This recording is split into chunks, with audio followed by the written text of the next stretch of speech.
¿Qué tal y muy buenas noches desde Washington? Aquí en la capital norteamericana, la noticia de hoy fue la inauguración del segundo mandato del presidente George W. Bush.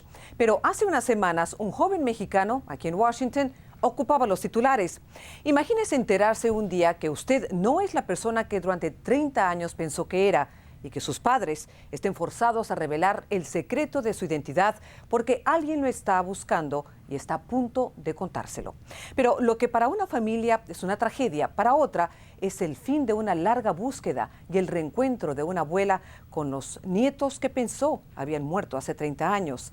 A continuación, Jorge Ramos tiene la historia detrás de uno de los capítulos más oscuros del México contemporáneo. Teníamos un perro pastor alemán, siempre llevaba a su perro, andaba con él y así se iba conmigo. Rosendo Hernández recuerda en Pachuca, México, la infancia de su hijo Juan Carlos. Una infancia que dice fue en todos sentidos normal y feliz. Cuéntame, ¿qué es lo que más recuerdas de tu familia? Como una familia común mexicana, me dice mamá, a ver, asómate, a ver, yo creo que anda alguien afuera. Y yo salí, y yo me asomé por la ventana y yo le decía, no, no hay nadie. Y dice, asómate, ve afuera, dice, porque se oye un ruido. Cuando yo salí, recuerdo que estaba el triciclo y le dije a mi mamá, dejaron ahí un triciclo. Dice, yo creo que te lo han de haber dejado a ti, los Reyes. Ese yo que ahora sé que, creo que fue mi primer regalo de Reyes. Y después pasaron bastante el tiempo y nació una niña. Después nació otra niña. Ellas fueron bautizadas Miriam y Rosa. Cuando llegaron a ser adultos, los tres hermanos se fueron a Washington a ganarse la vida y a ayudar a su familia. Juan Carlos fue el primero en llegar. Pasaron los años sin novedad hasta que empezaron a recibir mensajes de una mujer llamada Aleida. ¿Qué le dijiste a las hermanas Hernández cuando las contactaste? Cuando me contactan las hermanas, yo lo único que les decía, yo quiero ver a mi hermano, es lo único que les estoy pidiendo. Aleida les aseguró que ella era la verdadera hermana de Juan Carlos y que quería confrontar su pasado. Sin saber que era demasiado tarde, la supuesta madre de Juan Carlos, Francisca Valadez, llamó a su hija Rosa para advertirle de la llegada de Aleida. Yo sé que Aleida anda acá. Dice, sí, madre, ya sé que ella anda aquí. Le digo, sí, por favor, ten cuidado. Al enterarse que pronto se revelaría el secreto familiar que habían guardado celosamente por más de 30 años, Francisca Valadez, quien está gravemente enferma, decidió hablar con su hijo mayor el 23 de diciembre del año pasado. Ya tuve que decirle. Le dije, mira, desgraciadamente,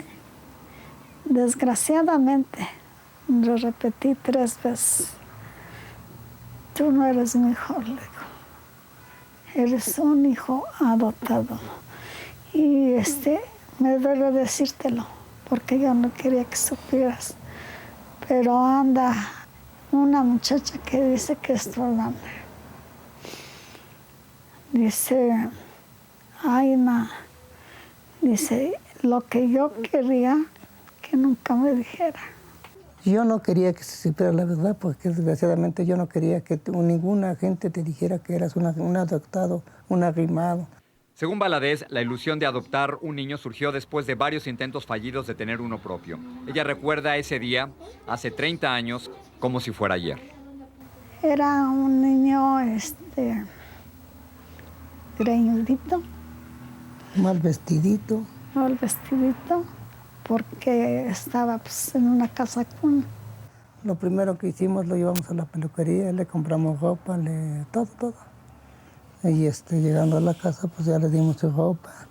Sin tener idea de su procedencia, los Hernández formalizaron la adopción del niño de 3 años, a quien llamarían Juan Carlos. ¿Te dolió enterarte que eras adoptado?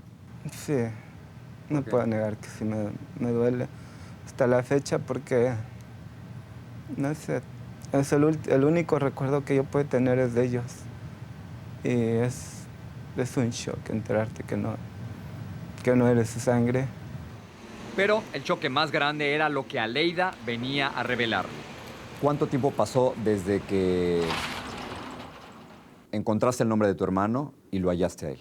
8 meses. Durante ese tiempo, Aleida, quien vive en Ciudad Juárez, examinó documentos, hizo centenares de llamadas y búsquedas en la internet. Al ver que todas las pistas apuntaban a Washington, D.C., se dirigió hacia allá. Se enteró de su pasado hace 3 años, gracias a... Al llegar a la capital, decidió contar su increíble historia ante los medios de comunicación. Su llamado salió en un periódico en español y en la estación local de Univisión. Ella le suplicaba a quien supiera de la existencia de su hermano de 33 años que le llamara. Solamente te pido la oportunidad que me dejes verte. Al llegar a casa la noche del 23 de diciembre, Juan Carlos, un trabajador de construcción, vio el reportaje y más por temor que por curiosidad, llamó a Aleida al amanecer del día siguiente. Cuando yo contesto, me pregunta él, ¿a quién estás buscando? Entonces, por el nerviosismo, por la voz así que entre quebrada y cortada, nerviosa, yo presentí algo. Llega un momento en que me detengo y le pregunto, ¿quién eres? Y me dice, soy Juan Carlos. ¿Qué Entonces, sentiste? En ese momento, mira, yo sentí como una descarga, sí. Me sentí como un respiro. 5 días después de la llamada, los presuntos hermanos se vieron por primera vez frente a frente. Muchas veces me preguntaron, ¿qué le vas a decir cuando lo veas? ¿Qué le dijiste? Lo único que le dije fue gracias. Gracias por la oportunidad que me dio de verlo. Aleida le entregó un folder donde atesoraba las evidencias del pasado de ambos. Cada página testificaba la intensa búsqueda para encontrarlo. Búsqueda que inició en septiembre del año 2001, cuando leyó un artículo publicado en la revista mexicana Día 7. Allí, una abuela de Oaxaca hablaba de la desaparición en 1975 de 5 miembros de su familia, entre ellos sus nietos Aleida y Lucio Antonio Gallangos. Ese domingo estaba yo sola en la casa. La leí una vez, la dejaba a un lado, se me vinieron, es como un retroceso, yo creo que a mi hermano le pasó lo mismo, un retroceso otra vez a la niñez. Aleida, quien había crecido como Lucelva Gorostiola, se había enterado a los 16 años por medio de sus familiares que había sido adoptada y que sus padres habían sido guerrilleros. El 19 de septiembre del año 2001, Aleida se reunió con su abuela de sangre, Quirina Cruz. Enseguida. Fue un momento muy lleno de esperanza. ¿Dónde están los verdaderos padres de los niños adoptados? Nada más decían, nos andarán huyendo, ¿dónde andarán escondiendo?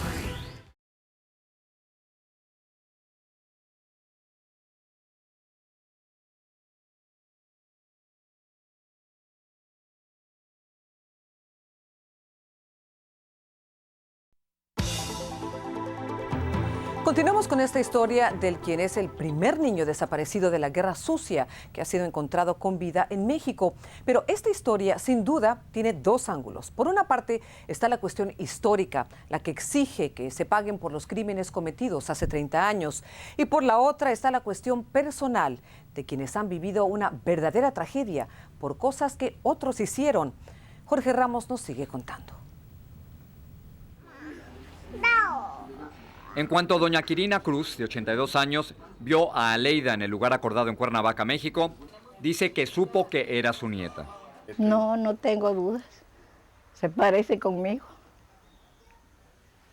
Mira, mi abuela en el primer momento que ella me ve, todo su emoción fue llorar. Pues nos quedamos mudas. Nos convertimos en llorar y llorar nomás. Además de sus 2 No nietos, pudimos doña hablar, Quirina había perdido el rastro de sus 2 hijos, Francisco Avelino, de 19 años, y Antonio Roberto, de 25, y también el rastro de su nuera, Carmen Vargas, todo en 1975. Ellos pertenecían a la Liga Comunista 23 de septiembre. Decían, los matarían, vivirán, y si los buscamos y por andarlos buscando, los agarran y los matan, pues mejor esperar el milagro de Dios. Aún así, doña Quirina no dejó de buscar pistas de lo que pudo haberle pasado a su familia. Hasta ahorita todavía peleo porque me dejen siquiera ver las noticias de teléfono, porque a ver si allí aparecía algo en las noticias. Según las autoridades, Antonio Roberto Gallangos, alias Simón, era un subversivo, algo que doña Quirina no niega. Si participó en asaltos bancarios y tiene todas los procesos que le hayan acomodado, yo digo que tengo derecho a saber de ellos. Porque yo no busco como dicen, una cacería de brujas. Busco a mi hijo, que lo quiero ver. En ese tiempo, Antonio Roberto y Carmen permanecían en la clandestinidad en la Ciudad de México con sus dos hijos, Lucio Antonio y Aleida. Esta Aleida estaba muy chiquita. El que estaba más grandecito era Tony, que le decíamos Tony. Era un chamaquito así, que veía alguna cosa y lo remedaba. Aleida era lloroncita y caprichuda. Pero muy poco tuvo tiempo Aleida con nosotros. Los niños vivían en casas de seguridad de la guerrilla.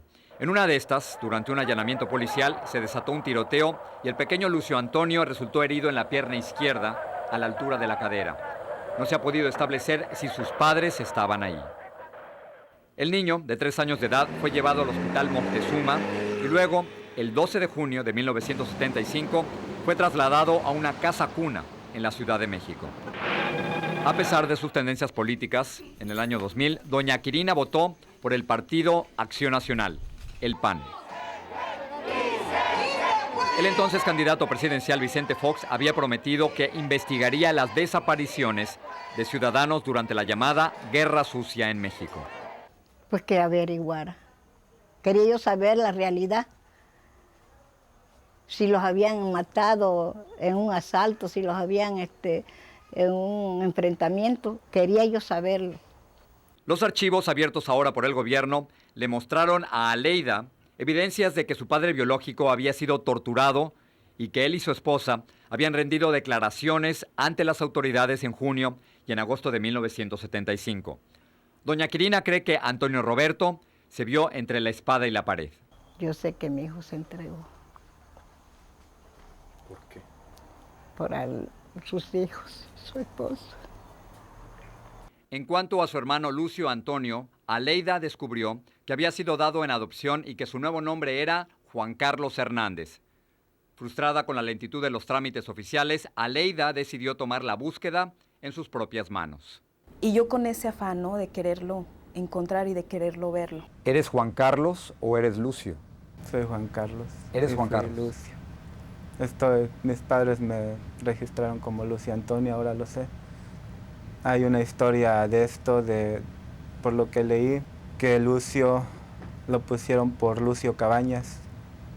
Un guerrillero en México en la época de los años 70. Sí. El legendario insurgente organizó la guerrilla rural en su estado natal de Guerrero, donde murió asesinado en 1974. ¿Qué sabes tú de la Guerra Sucia en México? ¿Tú eras una persona muy involucrada en la política o no? No mucho. Más allá de leer las noticias, no soy una persona que se envuelve en discusiones de política. Sin embargo, ahora empieza a atar cabos. Yo siempre supe que había estado en un internado. Por 4 años mi mamá y mi papá decían que porque había nacido enfermo. También entiende el significado de esa marca en su piel. Por lo que sé ahora, me tomaron unos agentes y tenía una herida en la pierna que ellos dicen que es de bala. No estoy seguro porque la piel cambia, son muchos años. ¿En qué parte tenías la herida? Cerca de mi cadera, que hay una pequeña discoloración un poquito más clara del resto de la piel. La Fiscalía a cargo de movimientos sociales y políticos del pasado nos reveló que investiga a 4 exagentes de policía por la desaparición de los integrantes de la familia Gallangos. Se trata de un crimen de Estado, perpetrado mediante sus agentes, por supuesto. Y sus agentes, en tratándose el Estado, comienza con uno, que es el jefe del Estado. El fiscal especial Ignacio Carrillo Prieto dice que las investigaciones continúan. Pero tiene que quedar muy claro, para los casos subsecuentes, que nosotros tomamos nota de la desaparición y buscamos al responsable de la desaparición. ¿Qué piensas de esos agentes? 3 de ellos están vivos, ¿no? No creo que ellos hayan dicho, vamos a llevarlo. Aquí supongo que recibieron órdenes de alguien. En 1975 el presidente era Luis Echeverría. Sí. ¿Tú crees que el presidente Echeverría ordenó este tipo de acciones? No lo sé. No lo sé. Lo que sí sé es que lo ordenó alguien de su gabinete. Luis Echeverría, como presidente de esa época, ¿es responsable de lo que le pasó a tus padres? Sí. Él es el responsable. ¿Tú tienes alguna esperanza de que tus padres estuvieran vivos, escondidos, encarcelados en algún lado o ya no? No sé. No hay. Todos estos años que ha estado buscando la familia, no han sabido nada de ellos. Yo la verdad ya no creo que estén vivos. ¿Tú crees y que no murieron? porque los quiera yo enterrar, ya. Pero ya son muchos años, algunos murieron en las torturas, pues algunos fueron ejecutados. Desde que se vino a Estados Unidos, Hernández no había visto a sus padres adoptivos. Durante 8 años él pensó que no querían saber nada de él. Él me decía, déjalo, pídele a Dios, nada más pídele a Dios. Déjalo, es que ya no quiere estar con nosotros. Juan Carlos envió cartas que nunca llegaron a manos de sus padres porque fueron interceptadas por unos familiares de quienes se habían distanciado los Hernández. Pensé en muchas cosas que se vienen a la cabeza. A través de una amiga, restablecieron el contacto hace apenas 2 años cuando finalmente hablaron por teléfono. Él me dijo, entonces usted me quiere. Ay, hijo, le digo, hasta la pregunta es necia. Y luego se vieron a través de una conferencia vía satélite. ¿Qué les parece, Juan Carlos? ¿Cómo lo ven? Yo sé que la emoción que sienten, yo siento mucha emoción también de verlos. Me duele ver, no sé, tantos cambios que no he visto en estos años. Quiero decirles a los dos que yo los quiero mucho, que no va a cambiar nada, que hasta el último día en que yo viva en este mundo, ustedes van a ser mis padres. Por supuesto, aprovechó la oportunidad para saludar a los sobrinos. Ustedes ya se ven grandes, se ven muy, muy grandes. Todos se ven muy bonitos los tres. Los tres se ven muy bonitos. Y más tarde volvieron al tema que todavía les duele. Ma, quiero decirle que muchas gracias por haberme tenido con usted. Muchas gracias por quererme como su hijo que soy. A pesar de que yo llegué a 3 años, a los 4 años con ustedes, muchas gracias. Se me hace muy difícil ahora pensar que yo no soy sangre de ustedes. Pero eso me hace sentir más agradecimiento. De regreso en Oaxaca, a doña Quirina se le ilumina el rostro cuando pronuncia el nombre de su nieto. Recibí una llamada nomás de él. Una nomás he recibido. 1 o 2, creo. Me parece tener ser una persona tranquila. No sé si así sea. Porque su papá era muy tranquilo. Ella se aferra a la idea de que sus hijos están vivos. Pienso que sí. Porque cuando entró el señor López Portillo, dio él muchos asilos y a unos los llevaron a las Islas Marías. Y pienso que mi hijo fue a las Islas Marías. Y asegura que siempre estarán en su mente. Nunca he dejado de pensar. Yo estoy comiendo y me acuerdo de ellos.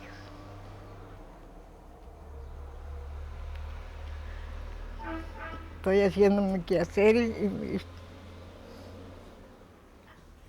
no sé si porque ellos eran unos muchachos buenos, no los puedo olvidar. La Fiscalía Especial espera realizar en las próximas semanas las pruebas genéticas a Juan Carlos y a Leida para confirmar científicamente si son los hijos de los desaparecidos guerrilleros. Volvemos con más de Aquí y Ahora en Teresa Rodríguez desde nuestros estudios.